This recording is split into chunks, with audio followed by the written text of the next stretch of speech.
نہیں دے پائیں گے تو مسلمانوں پہ غلط اثر پڑے گا اور ہر طرف ہماری جیت کا ڈنکا بجایا جائے گا. ڈنکا مطلب شور مچے گا کہ ہم جیت گئے. ان کی لاجک تھی کہ مولا رسول اللہ صلی اللہ علیہ وسلم کے دین اسلام کے مسلمان ہیں تو وہ توریت سے سوالات کے جوابات نہیں دے پائیں گے. وہ جس کی سربراہی میں آئے تھے تاریخ میں اس کا نام روایات میں راسل جالوت آیا. راسل جالوت وہ مولا کے پاس آئے, کہنے لگے یار ہم نے آپ کا علم کا شعلہ بہت سنا. مولا نے کہا اچھا تو تم کیا اسے اپنے طور پر تصدیق کرنے آئے ہو؟ کہنے لگے یا علی ہمیں آپ سے کچھ توریت سے سوال کریں. مولا نے کہا ٹھیک ہے کرو, تمہیں جہاں سے سوال کرنا ہے سوال کرو, تمہیں جواب ملے گا. یہ تمہارے لیے ایک بظاہر بہت بڑا چیلنج ہے.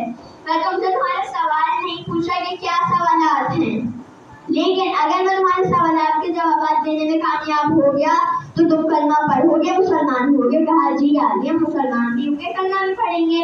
بلکہ آج یہاں پہ یہ بات کلیئر ہو جائے گی کہ آپ نے جس ذات سے علم لیا ہے وہ اللہ کی طرف سے بھیجے ہوئے پیغمبر ہیں. اور انہوں نے یہ کہا تو مولا سے کہا یا علی یہ سوالات کے جوابات تنہائی میں نہیں سب کے سامنے بھی. مولا نے کہا ٹھیک ہے. تمام معاملات طے ہوئے. جب تمام معاملات طے ہو گئے اس کے چہرے پر, ان لوگوں کے چہروں پر فاتحانہ مسکراہٹ تھی.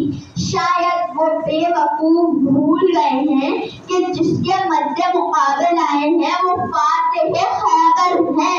صلوات پڑھیں اللہم صل علی. اس نے علم کے زور پر تکبر والے لہجے میں پہلا سوال کیا. کہا یا علی پہلا سوال, اللہ کے لیے کون سی چیز نہیں ہے؟ مجمع میں کھڑا ہر فرد سوچ کے گہرے سمندر میں ڈوب گیا. سب جانتے ہیں مسلمان ہو یا اہل کتاب, اللہ کون فیکون کا مالک ہے.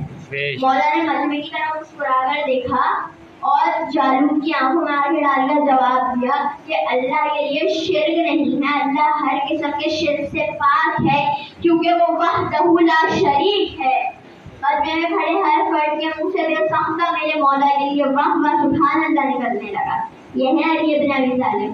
تو اس نے دوسرا سوال کیا. کہا یا علی اگلا سوال, اللہ کہاں ہے؟ مولا نے کہا اللہ ہر جگہ. کہا نہیں علی اب ہماری کتاب توریت سے جواب دے. مولا نے کہا کیا تمہاری کتاب توریت کے فلاں پیج پر یہ نہیں لکھا ہے کہ موسیٰ علیہ السلام کے بعد جب فرشتہ آیا تو آپ نے پوچھا کہ تم کہاں سے آئے ہو؟ اس نے کہا میں 7ویں آسمان سے آیا ہوں. اتنی ہی دیر میں دوسرا فرشتہ آیا. کہا تم کہاں سے آئے ہو؟ اس نے کہا میں زمین کی 7ویں تہ سے آیا ہوں. پہلے فرشتے نے پوچھا کہ تمہارے سب سے نزدیک 7ویں آسمان پر کون تھا؟ اس نے کہا میرے سب سے نزدیک 7ویں آسمان پر میرا رب تھا. پھر دوسرے فرشتے نے پوچھا تمہارے سب سے نزدیک تمہارے 7ویں زمین کی 7ویں تہ میں کون تھا؟ کہنے لگا زمین کی 7ویں تہ میں میرے سب سے نزدیک میرا رب تھا. یہاں پہ بات کلیئر ہو گئی. چاہے آسمان کی برتری ہو یا زمین کی تہ, میرے مولا یعنی پاک و منظم ہے وہ ذات جس کی نظر کائنات کے ٹکڑے ٹکڑے پر ہے. سبحان اللہ سبحان اللہ. اس نے اگلا سوال کیا. کہا یا علی اگلا سوال, اللہ سے وہ کون سی چیز ہے جو اللہ سے دور ہے؟ مولا نے کہا کہ اللہ سے ظلم دور ہے کیونکہ اللہ حقدار کو اس کا حق دلاتا ہے. چاہے حقدار پوری زندگی گناہوں میں گزارے اور جب وہ مرنے کے بعد اللہ کی بارگاہ میں پیش ہوگا اور اللہ سے گناہوں کی مغفرت طلب کرے گا تو اللہ اسے معاف کر دے گا. اب اس نے ہار محسوس ہونے لگی.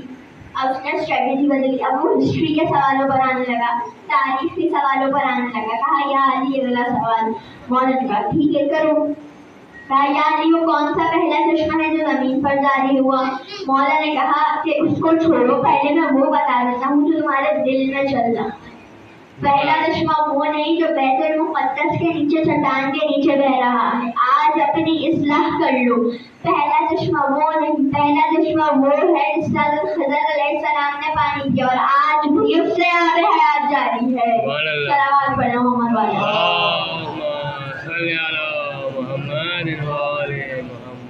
اب اس نے اگلا سوال کیا. کہا یا علی اگلا سوال.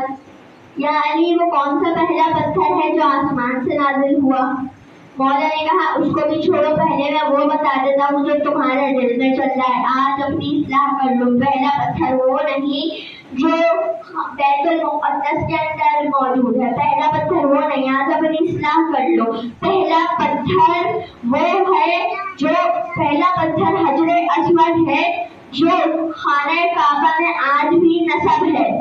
اب اس نے اگلا سوال کیا، آخری سوال کیا، کہا یا علی ہر شہ نے خانہ کعبہ کا طواف کیا ہے، وہ کون سی بے جان چیز ہے جس نے خانہ کعبہ کا طواف کیا ہے؟ مولا نے کہا حضرت نوح علیہ السلام کے دور میں جب طوفان نوح آیا تھا تو حضرت نوح علیہ السلام کی کشتی میں جو سوار ہوا تھا وہ بچ گیا تھا، باقی سب غرق ہو گئے تھے. حضرت نوح علیہ السلام کی کشتی وہ واحد بے جان چیز ہے جس نے خانہ کعبہ کا 7 مرتبہ طواف کیا. اب اس نے اپنی دوبارہ ہار محسوس ہونے لگی، دوبارہ اسٹریٹجی بدلی. اگلا اس نے اب وہ سائنس کے سوالوں پر آنے لگا. اب وہ سائنس کے سوالوں پر آیا، اس نے کہا یا علی ہمیں آپ سے کچھ اور سوال کرنے کا. ٹھیک ہے کرو سوال. کہنے لگے یا علی وہ کون سی 2 چیزیں ہیں جو کم ہو رہی ہیں اور وہ کون سی 2 چیزیں ہیں جو زیادہ ہو رہی ہیں؟ مولا نے کہا تم سال اور ماہ پہ غور کر لو تمہیں جواب مل جائے گا. کہا یا علی کیسے؟ مولا نے جواب دیا کہ دن گزشتہ دن آنے والے دن کی طرح نہیں ہوتا، گزشتہ رات آنے والی رات کی طرح نہیں ہوتی، یہ چھوٹی اور بڑی ہوتی رہتی ہے. اب اس نے اگلا سوال کیا، یا علی اگلا سوال. مولا نے کہا ٹھیک ہے پوچھو. کہا زمین پر رہنے کی علامت ہے سانس لینا، وہ کون سی بے جان چیز ہے جو نہ روح رکھتی ہے نہ جسم رکھتی ہے لیکن وہ سانس لیتی ہے؟ مولا نے کہا جب صبح نمودار ہوتی ہے، جب صبح نکلتی ہے تو وہ سانس لیتی ہے، نہ ہی وہ روح رکھتی ہے نہ ہی وہ جسم رکھتی